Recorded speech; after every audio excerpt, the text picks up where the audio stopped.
So, good day everyone. So, what I wanted to share to you today is about what is needed to develop an e-learning course. So, I will give you a scenario. So, for example, the senior manager has decided that e-learning is a good option for covering some training needs.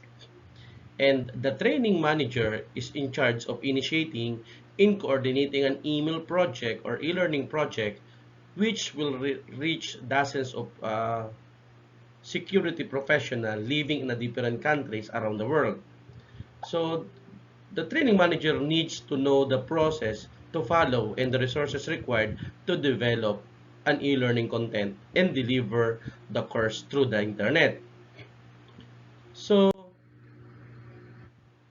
at the end of the module, the readers will be able to use and appreciate the use of ADDIE model for e-learning, listed the professional rules in an e-learning project, and determine the technology needed to produce and deliver an e-learning.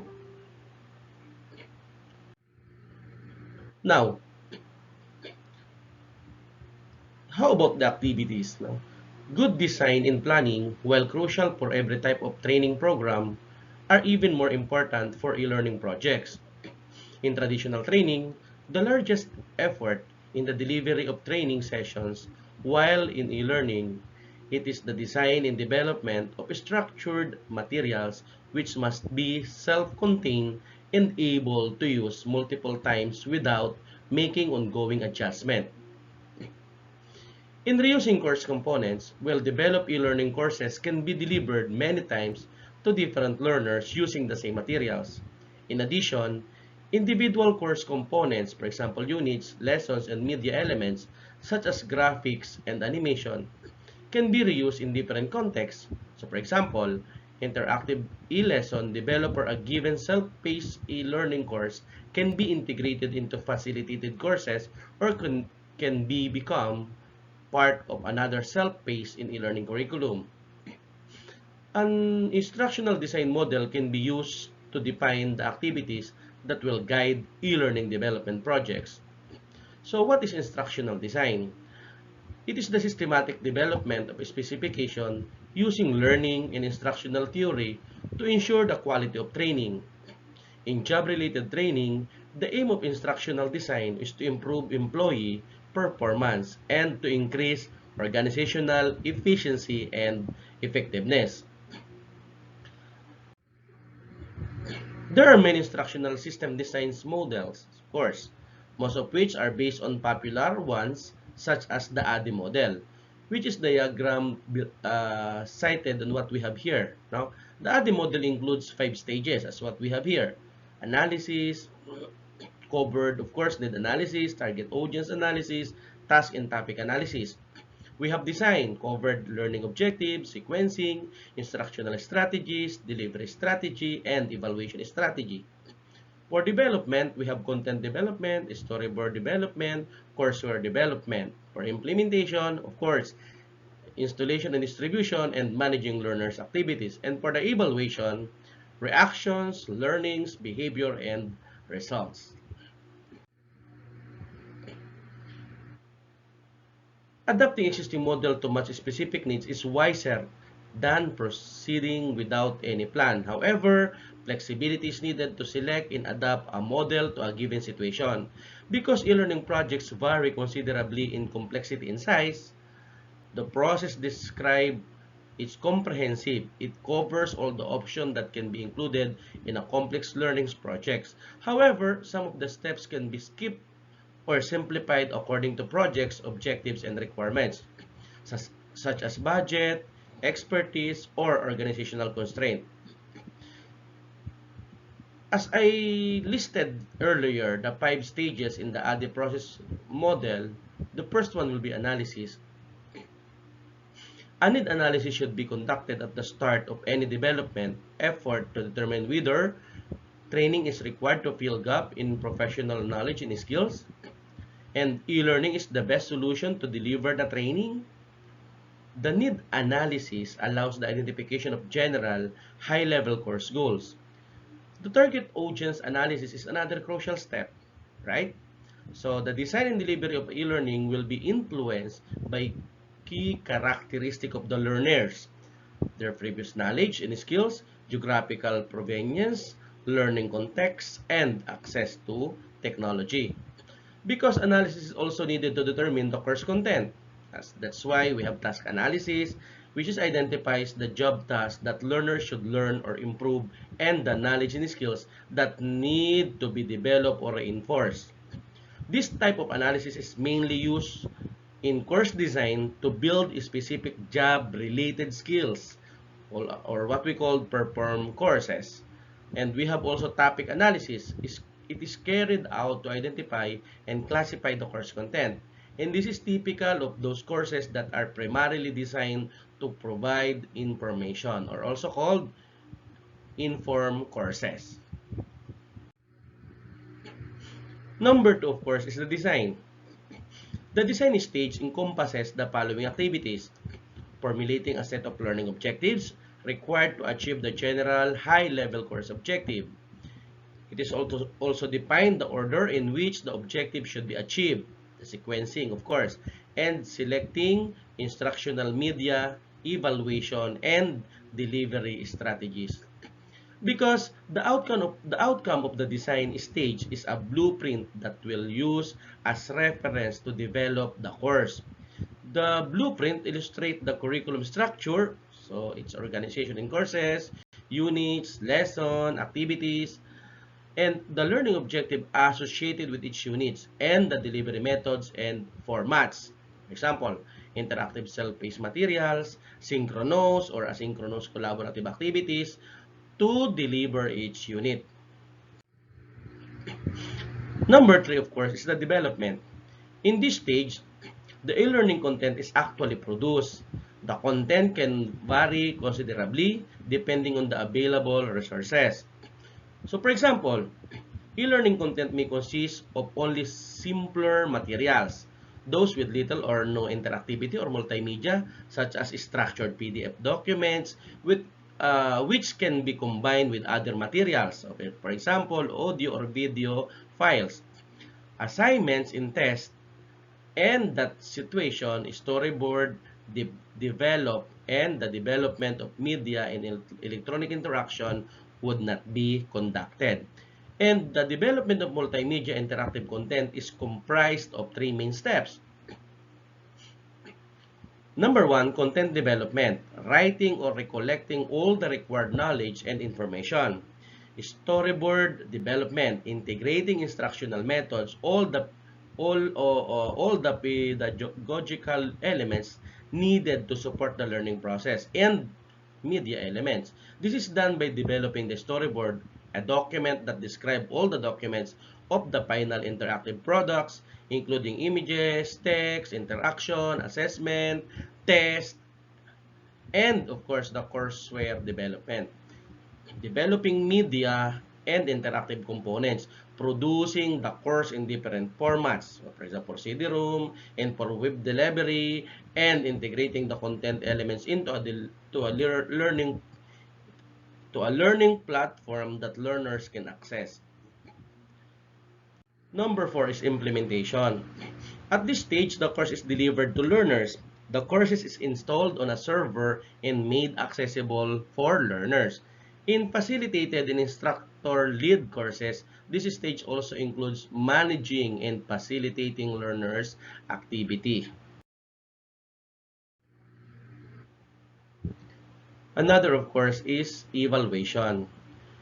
An e-learning project can be evaluated for evaluation purposes. Specifically, you may want to evaluate learners' reactions, the achievement of learning objectives, the transfer of job-related knowledge and skills, and the impact of the project on the organization. Now, who is the team for e-learning? Participation in e-learning projects requires capabilities in certain areas, such as technology and media-related skills that are not essential in traditional education or training. Moreover, people may have to diverge from their traditional rules and perform new tasks. So, for example, a subject matter expert in an e-learning project still provides the required knowledge of the course, but does not directly teach the learners. Instead, the subject matter expert interacts with another professional, the instructional designer or the ID, who defines the activities and e-learning content formats and develops the e-learning products or courseware. Some of the rules described in this section could be combined into a single job profile. In fact, the composition of the team depends on factors such as you need to consider the size of the project, the amount of work outsourced, the capacity of team members to cover different roles, and the specific media and technologies required. The rules described below are required to perform the ADDIE model activities. So we have human resource or capacity development manager. This managerial level person conducts needs and audience analysis before starting the e-learning project, coordinating all activities and rules in the different stages of the process and evaluates the degree of transfer on the job and the results for the organization or institution. We have also instructional designers or the IDs. Instructional designers are responsible for the overall instructional strategy. They work with managers to understand the training goal, collaborate with subject matter experts to define which skills and knowledge need to be covered in the course, choose the appropriate instructional strategy, and support the team in defining delivery and evaluation strategy. Instructional designers are also responsible for designing specific e-learning activities and materials that will be part of the course, including storyboard development. At this stage, content provided by subject matter expert is pedagogically revised and integrated with instructional techniques and media elements, which will facilitate and support the learning process. In large self-paced e-learning projects, a lead instructional design may delegate the task or a specific lesson to other designer. We have subject matter experts, of course. Uh, the subject matter experts contribute the knowledge and information required for a particular course. They collaborate with an instructional designer to design a course and define evaluation strategies. In self-paced e-learnings, subject matter expert can be changed with writing the text of e-learning lessons, so content development. While in facilitated or instructor-led e-learning, subject matter expert can be act as online instructor, leading or supporting online classroom activities, and they can prepare and present material, assign tasks to participants and or students to their questions. Another important member of a team is web developers and media editors. Because web developers and media editors are responsible for developing self-paced courses. They assemble course elements, develop media and interactive components, create the courseware, adapt the interface of a learning platform.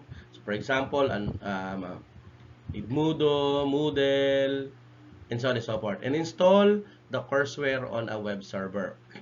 Server or servers, database programmers may be needed to install and configure databases and to collect learners' data. I think we need also to have a course administrators or online facilitator and tutors. These are rules involved in the implementation stage. Course administrators manage learner subscriptions.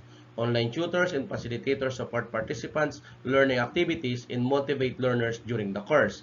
They create an environment that inspires participants' confidence in the learning process, assure the flow of information among the different stakeholders, motivate participation, and facilitate and mediate participants' exchanges. Another, of course, is technical support specialists. The technical support specialists usually are required to assist both procedures or producers and users of e-learning courses at every stage of the process. Another thing, of course, that we need to consider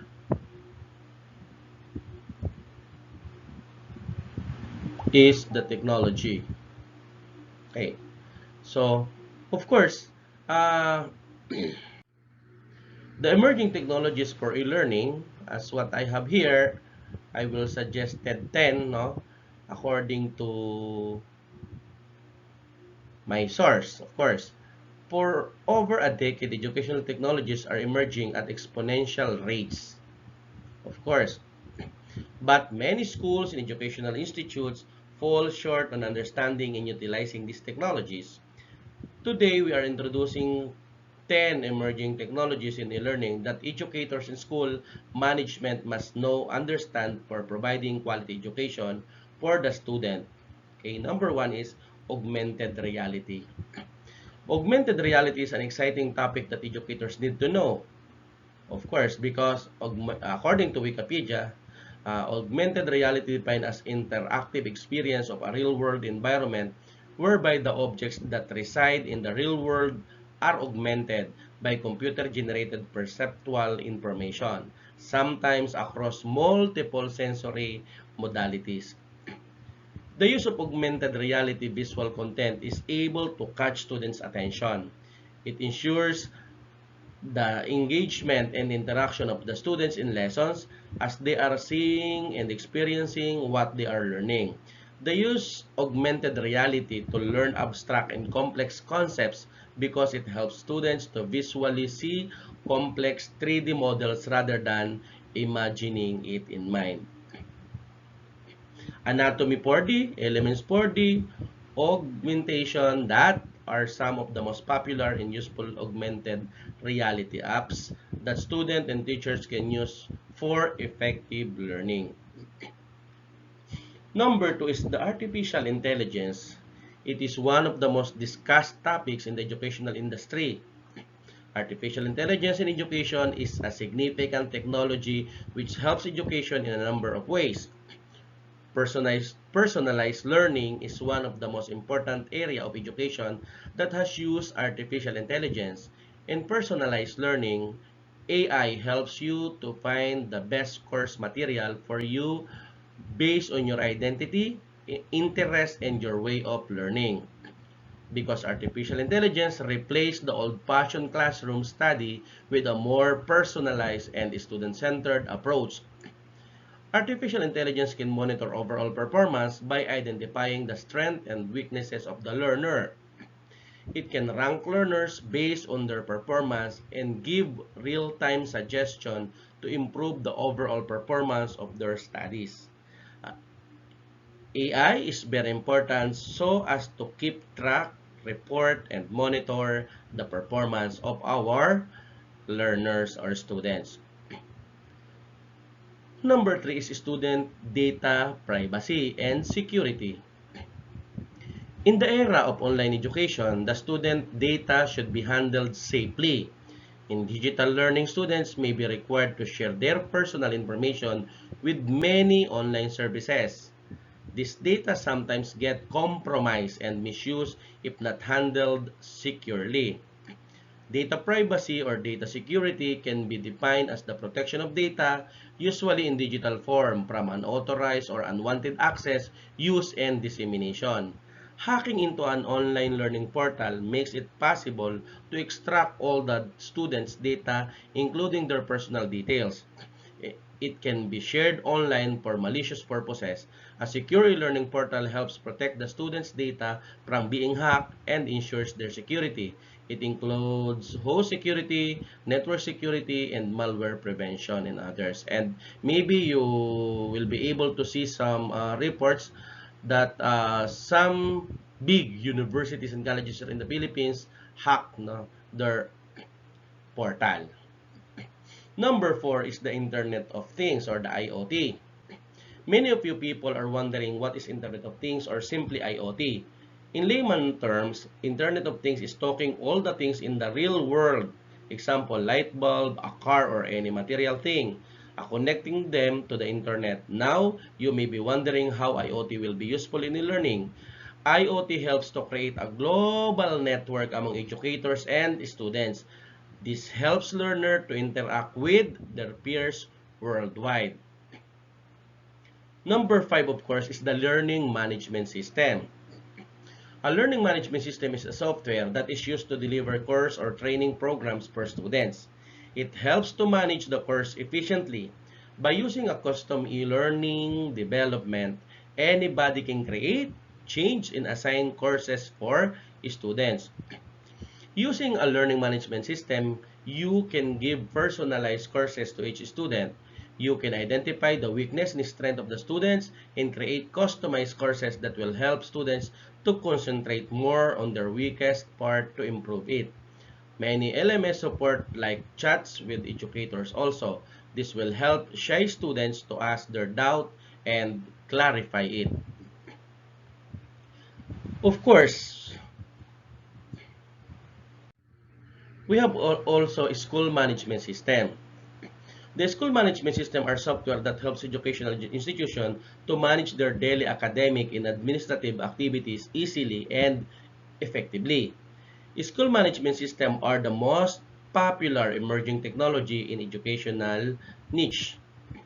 The education industry is undoubtedly one of the sectors that have found the best use of technology, and this has helped education industry to save time and money to a great extent by avoiding manual paperwork and taking many shortcuts in their daily academic and administrative activities.